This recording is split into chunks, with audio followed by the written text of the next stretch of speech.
Hello, this is Will Middleton from WPCourseGuide.com. In today's video, we're going to go through how you can edit content in LifterLMS courses and memberships for users based on their enrollment. So I'll start by heading to a course. I'll head into Affiliate Course X. I'll click Edit.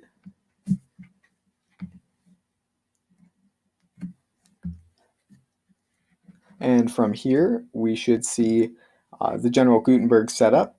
And I can click on a specific block. For example, we'll do the course information, and I see the settings on the side, the block settings. And in case you don't see that, what you can do is click on the settings icon here and pop that open, and click the X here to close that out. So what I'll want to do is head down to enrollment visibility here, and I can select who this is displayed to: enrolled users, or non-enrolled users or visitors, or everyone. So what I can do, for example, on another course here I had set up, I have this sort of layout. So I'll click Edit.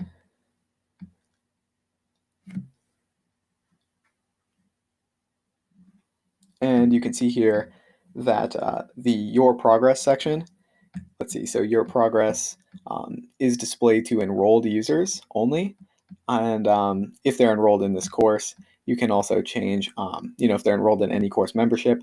So if there's a special deal that someone who's purchased anything on your site could purchase, then you might want to have a button section, and enrolled in any course could be an option you might want to select there.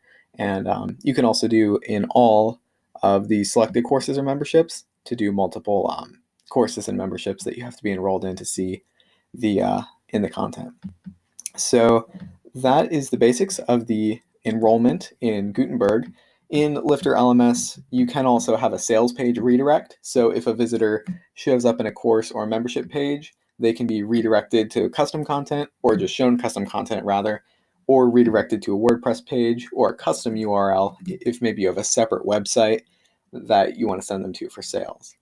So yeah, that is how you can redirect non-enrolled users and show enrolled users some different content there. Feel free to drop any suggestions you want to see for future videos down in the comments below. Thanks for joining me, and I'll see you in the next one.